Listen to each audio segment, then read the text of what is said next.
Community, we live our message of hope, love, justice, and joy. We extend a special welcome to our visitors this morning.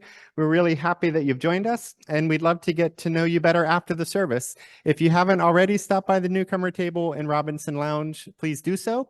We can add you to our e-list so that we can keep you up to date with all of the many activities happening here at UU Princeton, and you're invited to all of them, including the brunch that we have after worship this morning. It's hosted by Princeton Eats Plants in honor of Earth Day. It is a plant-based brunch. It'll be delicious. You'll make friends, you'll have a good meal, and have a nice time. So stick around after worship, head on over to Founders Room for that brunch. And after that brunch, there is a chairs meeting for the spring sale, which takes off pretty soon. Kind of preparation starts happening after worship next week. So spring sale is pretty much upon us. If you're a chair or if you just like to learn more about how that huge outreach event works, stick around after the brunch, go to Foz Theater, and you can get caught up on all that. Also, all are welcome to stay after worship next Sunday, which is the fourth Sunday of the month, for unstructured playtime and fellowship. Whether you have young kids of your own or you just want to hang out and talk to adults while the young ones play, you can bring your own snacks or lunch and plan to stick around for an hour or so after the service. If it's nice, folks will be on the playground. If it's rainy, folks will be in Robinson Lounge, but all are welcome. And you don't even have to register or commit. Just show up and know that other people will be there too. If you have questions, you can email what remains my favorite email address at UU Princeton, playtime@uuprinceton.org, or you can just ask anyone chasing a small child around Robinson Lounge after today's service. They'll be able to help you. Also, the Coming of Age service is on May 19th, and as a fun activity to mark the occasion, we invite all of you, the whole congregation, to add a photograph from your childhood or young adulthood to the bulletin board above the coffee service over in Robinson Lounge. You can label your picture with your name, or you can just leave it blank and let people guess whichever you like, and then you'll come collect that picture sometime in June. This project can remind us all that we were once standing in the same shoes as our current coming of agers, learning about who we are in a journey of self-discovery. So we invite everyone to be a part of that fun project.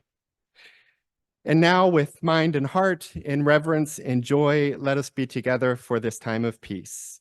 Joining in spirit those gathered elsewhere at this hour to remember the good, to commit to loving our neighbor, and to grow in spirit, service, and community.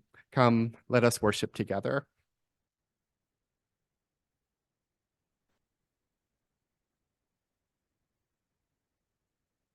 Love is the power that holds us together and is at the center of our shared values.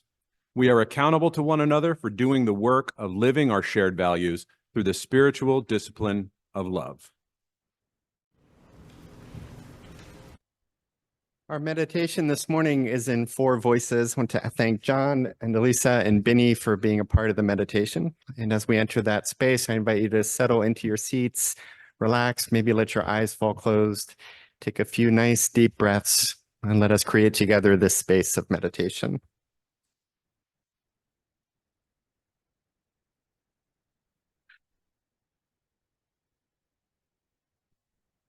Earth. Praise you, earth, ground, mud, and sand. Deep into the unseen, you bear our weight. Deep into the unseen, you lift us up, stretching our bodies into air and light. Deep into the unseen, you nourish seeds and life. Your dark strength lets us rise. Your foundation is the source, our home.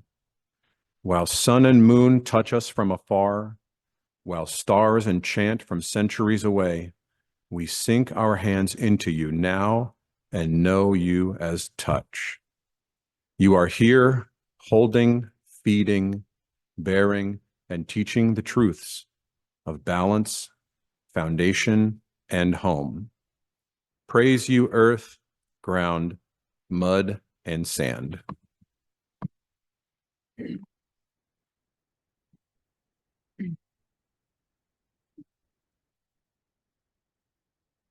Water. Praise you, water of life. You hold and strengthen us. Your coolness refreshes us during work and play. We bathe in your purity and begin anew. You heal us and cleanse us and open within us a space for healing and renewal.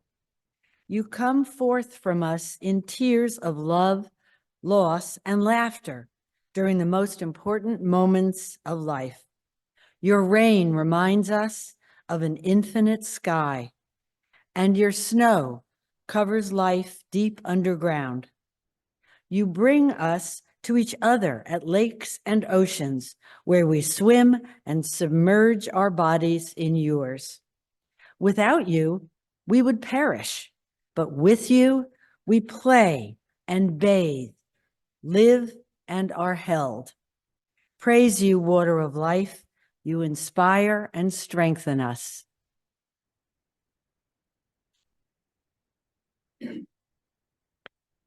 Fire. Praise you, fire and heat and warmth. In story and life, burn and renew. In destruction, you create. And from the ashes, you let life sprout. Light is your gift and the hope of warmth. And creation is seen in your eternal flames. Your dance enchants the child at camp and the older ones watching you live, and answers the chill of crisp winter air. You ask us to be mindful, to tend as we burn, so that something always sprouts anew. Praise you, fire and heat and warmth.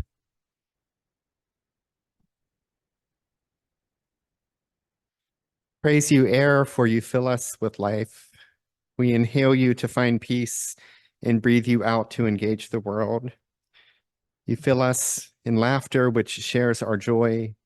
You fill us in effort, which lets us build and create. You fill us in passion, which lets us feel chosen and called. You fill us in sleep, which lets us rest for a new day. Our lives begin and end with you in rhythm. And with each breath, you animate us and lead us to those we know, those we serve, and those we love. Praise you, air and wind and breath. And here in the silence, we offer these, the prayers and meditations of our hearts.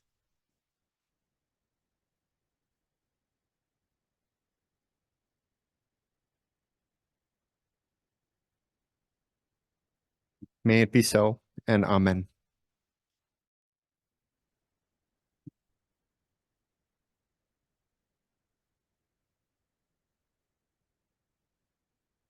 All right. Good morning and happy Earth Day. I'm thinking about love this Earth Day, not just because I love the Earth, but also this happens to be my wedding anniversary. Oh, thank you. Yeah, Joellen and I, we got married 12 years ago, and we did it on Earth Day, not because we were like climate activists or anything at the time, but you know, we both cared about the environment, and we just thought it would be a nice thing to do. So we did little things like we had a small wedding. We printed our own recycled paper wedding invitations, and we even had a vegan wedding, like a wedding reception, and we weren't even vegan at the time. It's just something we thought was for the environment. So that's who we were about 12 years ago, and it was, you know, we had ideas about how the world could be better and like what we want to do, but we really didn't do much of anything. So a couple years later, we joined UUCP. And little did we know, Unitarian Universalism would be a transformational force for us to live more purpose-driven lives. Today, our family has fully committed to living vegan and participating in promoting animal welfare for the sake of the animals, for the sake of the planet, and for the sake of ourselves. And this was something we never saw ourselves doing 12 years ago when we had our vegan wedding on Earth Day. But the inspiration that we get from UUCP every Sunday is what has kind of given us the courage to feel comfortable to live our own values. So I was thinking about what inspires me most about Unitarian Universalism. And for me, it's how deeply love is embedded into the fabric of our faith. Not only is love at the center of our values, but it's a tool for solving some of our most challenging problems. Because love requires empathy, and love requires understanding, and love requires listening. And love challenges us to broaden our scope of concern to see the intersections and interdependencies of everything. The more we ground our solutions on the broadest possible sphere of compassion and love, the more likely we are to find a sustainable solution to our problems. This is the inspiration that I take from Unitarian Universalism. You know, I read the proposed revisions to Article 2 of our bylaws, and I will say that my heart just leapt out of my chest when I read the section of the interdependence for this particular phrase here.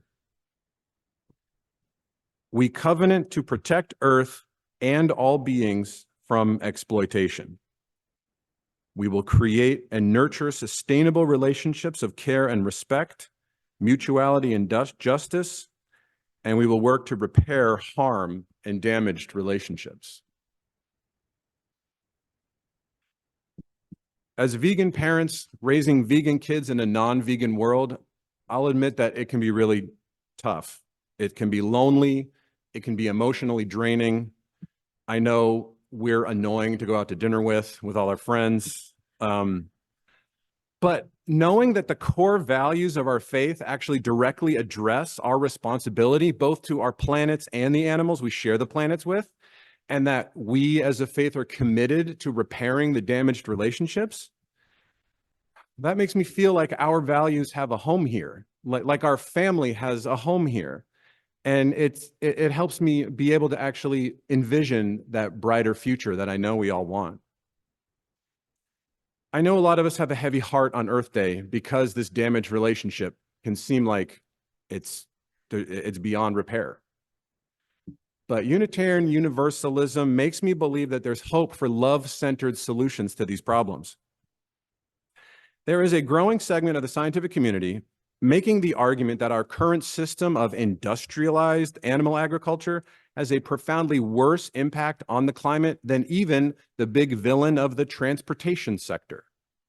So perhaps simple changes like Meatless Monday might be better than spending $50,000 on an electronic vehicle, maybe. But, you know, I mean, at least some of the solutions to climate change, it'd be good if they were delicious, right? I mean, you know, speaking of that, there happens to be a brunch this afternoon. You may have heard. It is sponsored by Princeton Eats Plants, and it's going to be a fully plant-based meal. And I made, what did I make? Olive oil lemon cake. It's super good. Just give it a try. But anyway, what was I saying? No, but I don't think that it's a coincidence that an industrialized mistreatment of animals leads to a negative impact on the earth. Because what I've learned as a Unitarian Universalist is that because the earth and the animals and us, we are all so deeply interdependent that when we mistreat one, then all the different parts suffer. So I'm inspired to keep trying to strive for those solutions to problems that are love-centered solutions to problems. So I will say I'm so thankful that my family has found a home here, and I really believe that the values of Unitarian Universalism will guide us toward the future that we all want to see, where the earth and the animals and the trees and the plants and the sky and the ocean are all living together in abundance and mutual love. Thank you. Awesome, Dr. I keep trying to remember not to tell my colleagues about you, because I don't want my colleagues to say, oh, can we have them? Can we have them? No, you may not have them. No, get your own bell choir.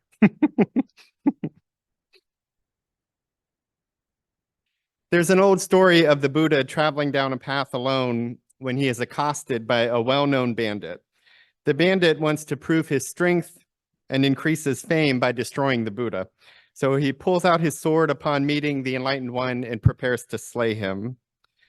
The Buddha appears to prepare to meet his end, but just before the sword comes down, the Buddha asks the bandit for one thing. The bandit pauses, and the Buddha asks him to go cut a branch off of a nearby tree.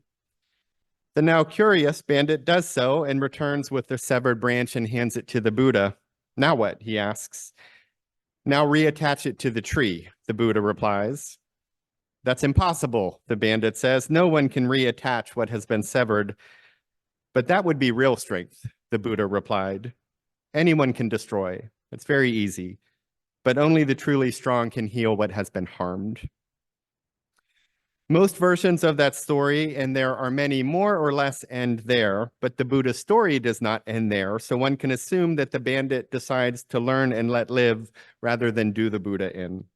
The teaching, one centered in nonviolence, settles in and transforms the one previously committed to harming someone else. One who was violent chooses peace. One who meant to destroy life now decides to let it flourish. One with the intent to slay, and not in the good way, now intends to serve life. The Buddha's means of engagement stand out in his world and in ours. The enlightened one chose peace rather than returning violence for violence. He chose engagement rather than running for safety. He chose a certain kind of faith in even the bandit, that when shown a new and better way, the bandit might make a better choice. And he chose craftiness and creativity. He thought outside the box. He did not lecture or berate.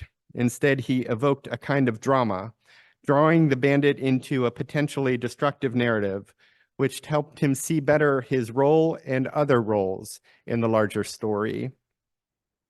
There are countless narratives like that out there now, particularly related to the state of the Earth. Climate fiction is a hot subject area in the literary world. It's so popular that it has a nickname. It's called cli-fi.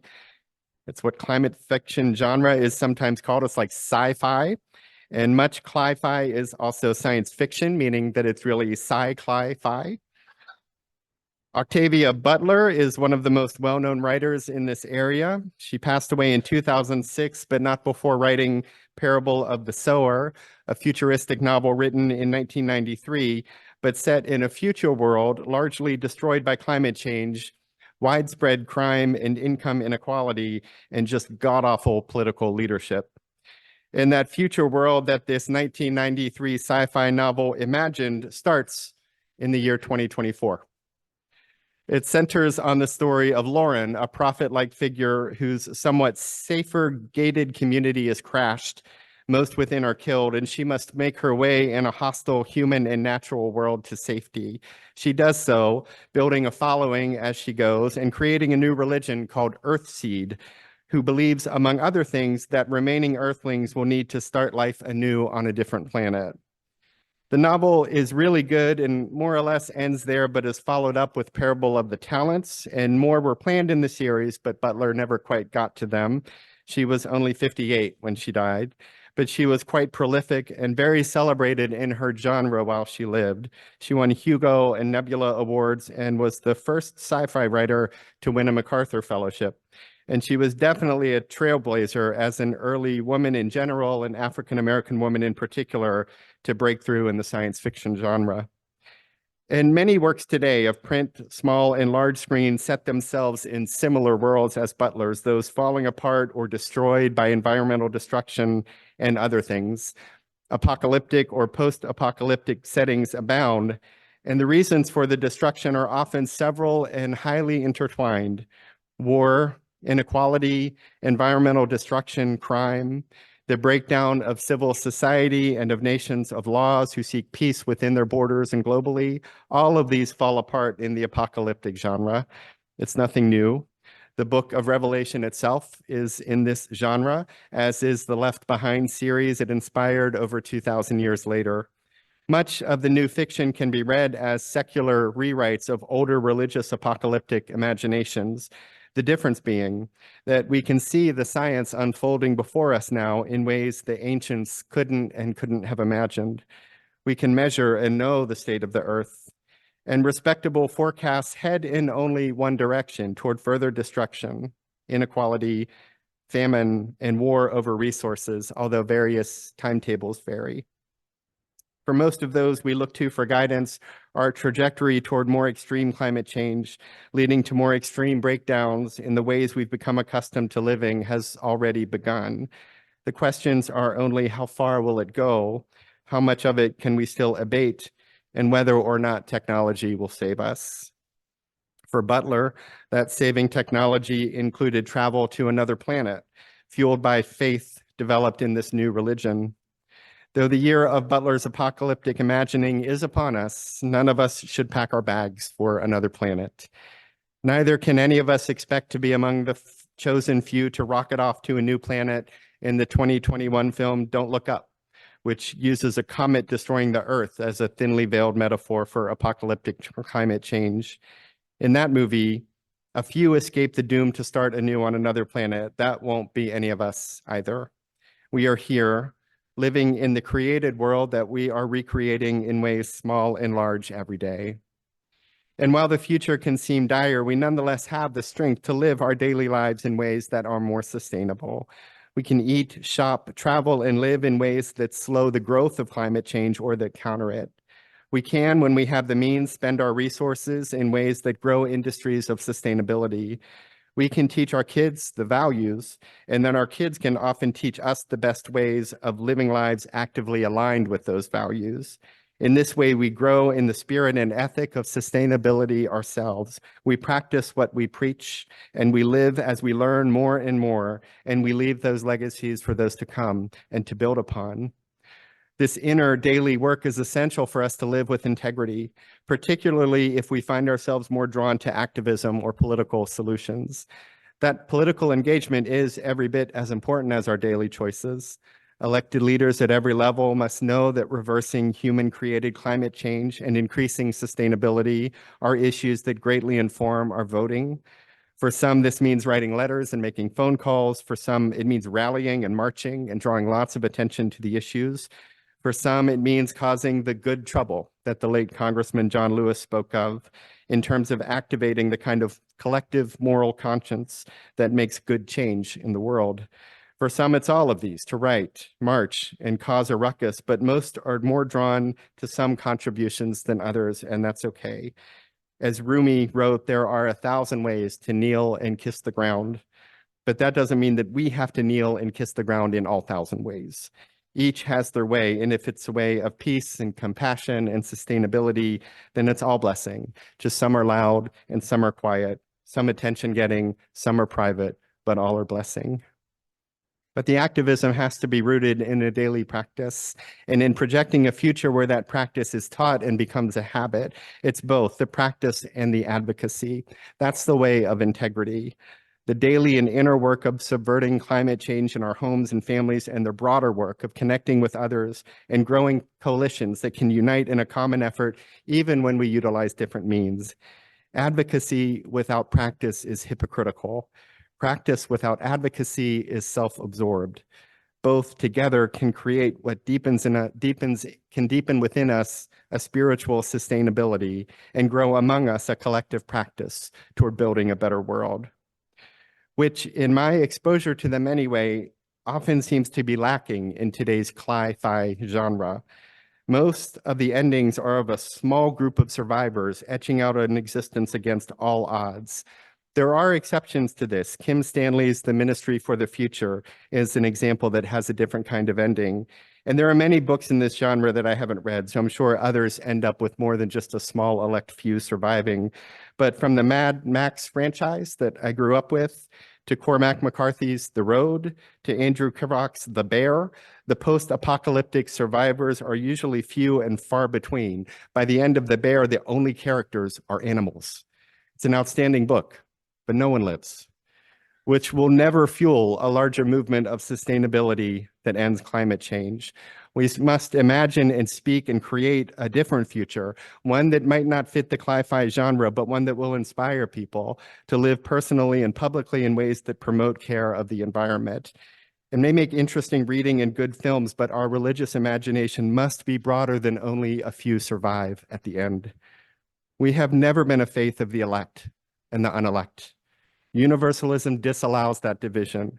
And though for a while Unitarianism was pretty happy with it, it too fell out of favor in American Unitarianism in the 20th century, if not earlier. And both separately, and then even more clearly once merged, proclaimed a faith in which all are elect, all are saved, all are loved, and all can be prophets of a new, more peaceful and sustainable future. Our religious imagination cannot be limited to a sense that some are saved and some are not. It must expand to imagine and promote an image in which all are saved, a future in which none are shuttled off to another planet to escape the ruin of this one. Our faith has to imagine bigger than that, and then in our practices and in our coalitions be committed to building that future every day. That hopeful, audacious, invigorating future is the one that will speak to more people. It will help people imagine possibilities instead of more reasons to be anxious. It will inspire altruistic acts concerned with the greater good. It will make acts like those second nature to us and to those generations to come.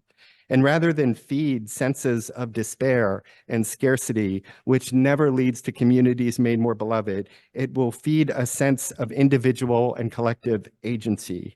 Over time, in larger circles, this imagination in which everyone is elect and everyone is saved at the end will invest everyone in its creation.